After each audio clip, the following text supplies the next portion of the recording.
Hello again, and welcome back to the Dragon's Lair, my little corner of Avendia, where I'm going to continue reading in Chapter 2 from Convergence, Book 1 of the Dragon Within Saga. It's available for purchase on Love and Light Productions' website. The comment will definitely be in the links, or the link will be in the comments below, not the comment will be in the links below. That'd be kind of a funny thing. But we're going to start in Chapter 2, and we're going to conclude Chapter 2 today, so it's going to be a little bit of a longer daily reading, because I don't want to split this part up, because it's really good. And we're going to find out what happens to this little boy, and specifically, who answers his pleas.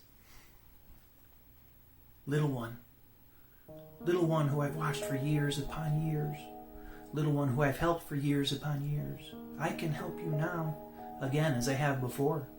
I can help you, but you must allow me. Will you allow it? While immersed within his pain-filled, desperately broken state of mind, he did not question what he heard. He didn't care. All he wanted was help. All he wanted was to be rid of the bottomless hole of hopelessness. Little one who has felt so much pain, little one who should not feel the way he does. I can help you, little one. I can help you, but you must allow it. Will you allow it?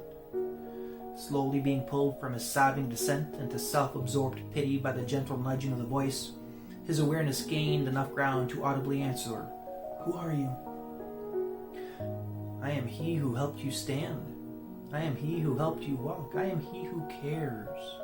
You know me, little one. I am the gentle force who has cared for you long before you knew. And I am he who will care for you long after you cannot. I am he who brings you truth. Will you let me help you now as I have before? Will you allow it? What will you do? I will deliver upon you an end. I will deliver upon you a beginning. I will bring you from the death you are living, and I will present to you a life beyond which you can believe. Will you allow it?" So desperate had he become to end any and all emotional ties to pain that this discussion was superfluous. He knew, even before he heard the voice, he was prepared to give anything, to do anything, to become anything, if it meant changing his identity and changing the condition of his fated existence. So it came as no surprise to him when he heard the weak, hopeful "yes" emerge from his lips. Born deep within that single utterance was a profound and complete understanding of resignation. He had resigned his calm to his life and no longer depended upon his own singular influence to be the guide leading him through the dark forest. With his head resting against the ground and his eyes becoming muddy from the tear-soaked, dusty road beneath him, he felt something begin deep inside, beyond the physical aspects of his gut. With his eyes closed, he could almost see a small fountain bubbling over with a dark liquid emanating from somewhere in the blackness. Yet, it was still off in the distance and he could not completely comprehend its purpose. But he knew it was there for him. So further into the all-consuming blackness he peered. Past the swirling pseudo-colors and past the fading memories of his hopeless childhood, he progressed, step after mental step, until he found himself standing a few small mental paces away. Drink. He watched for a moment as the dark liquid bubbled up in the center of a seemingly formless basin. He could not tangibly see the collecting structure, but its reality was solid nonetheless. So too was the reality of the dark, thick liquid. He gazed to see within as one would while attempting to see the fish under the choppy surface of a small lake before deciding where to best drop the lure. Drink. While there was nothing to see, there was everything to feel. Power, hate, rage, action, revenge, all emanated from the dark liquid. They were all things he secretly and not so secretly desired. But ever more so than these, he desired to be something different than he was. Drink. Tired was he of being the small, sickly boy who allowed everything and caused nothing except the fated desolation resulting from simply being him. How he longed to possess the power necessary to complete the visions dancing within his soul, and he saw that this liquid, this source of power, possessed everything he desired. It possessed hope. Drink. Cupping the tiny fingers of his mind, he stretched them towards the fountain. The closer he came, the more the liquid seemed to jump into them the way a dying fish tries to jump to what it believes will be a life-giving water. Drink! He slowly and gently pierced the surface and found it refreshingly cool to the touch. As his fingers contacted the viscous liquid, it instantly calmed and became a glassy, smooth surface. But unlike any other liquid, this one offered no reflection. "Drink!"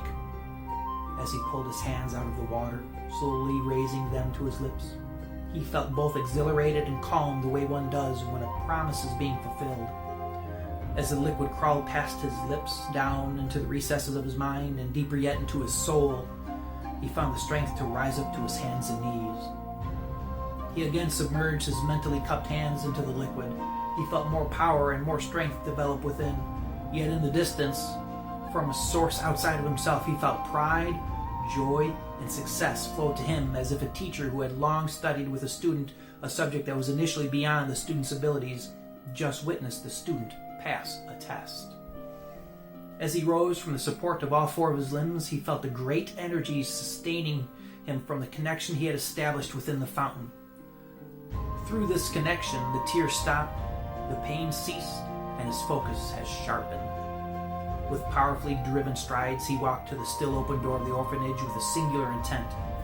As he did, the fountain built upon emotions he worked years and years to forget. Each dust-trodden step across the endless road of his life was magnified through the lenses of hate, anger, and revenge to focus of intense, white-hot rage. All the pain resulting from the death of the old man, the beating of his friend, and now the death of the dog was collected and stored like the waters of a great, three-pronged river held at bay by a dam of vengeance until the dam possessed enough liquid to wipe out the city beneath.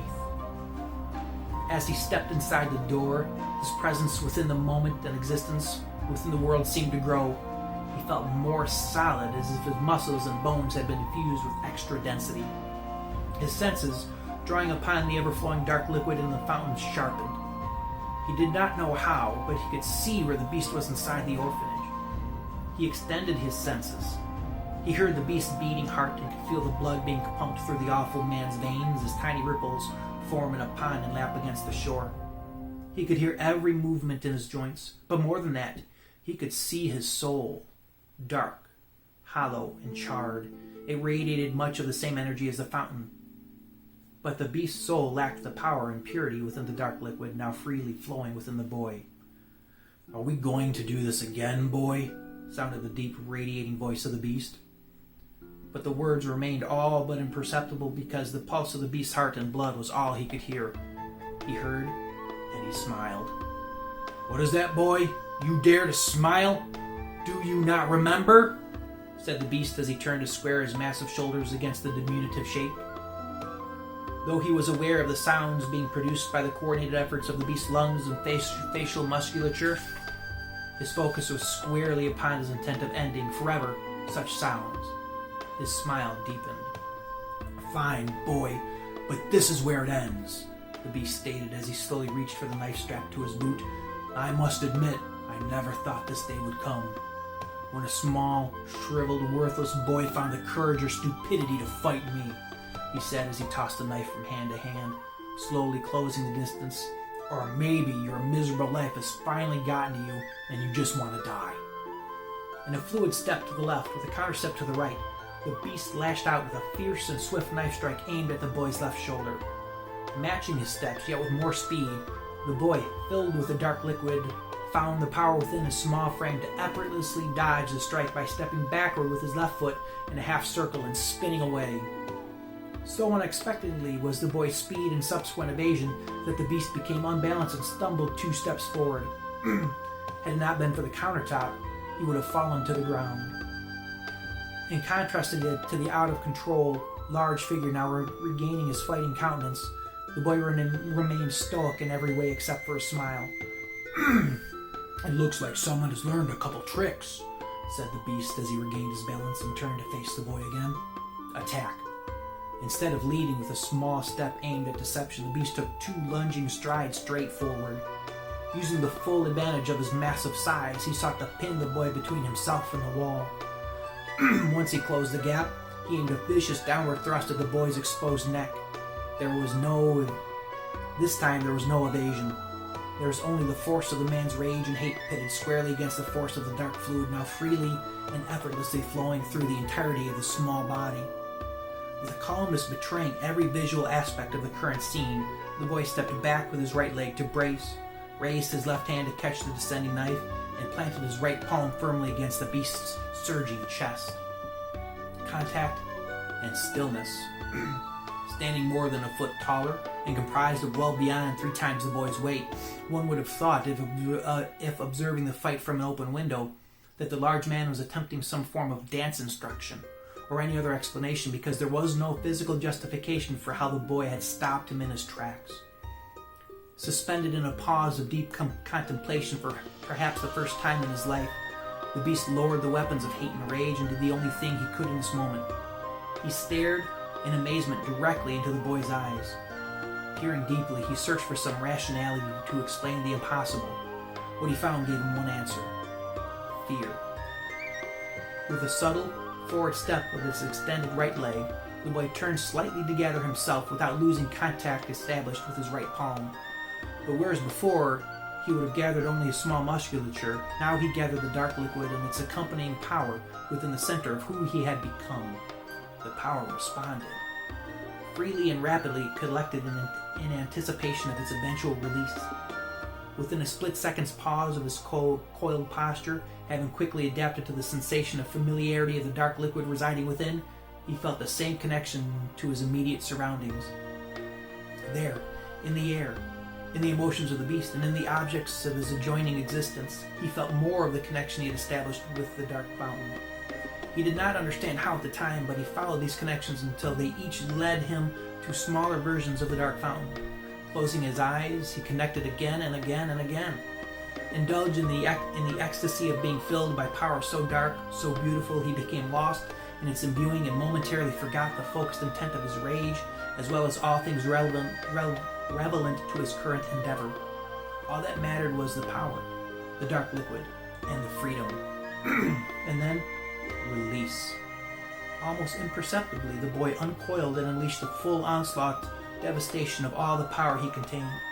He gave in to its desire of being released to an end of singular destruction and focus. If the kinetic power displayed was any indication of the potential reservoir amassed within the boy, it belied his physical stature, for the beast was blown right through the side of the wall of the orphanage. The large and now lifeless beast landed in a limp pool of blood, flesh, and finality. Before the beast's lifeless body landed not a pace away from where he had beaten the old man to death, the young boy's eyes blurred and the room spun, and then darkness. And we're going to end it right there, because that ends Chapter 2 of Convergence, Book 1 of the Dragon Within Saga. Thanks so much again for tuning in and listening. If you liked it, please shoot a like out there. If you really liked it, please subscribe. And if you really, really, really liked it, please share the video so other people can enjoy, not my reading because it's bad, but can enjoy the story of the boy and how he develops. Thanks again for tuning in, and always remember to always release your dragon within.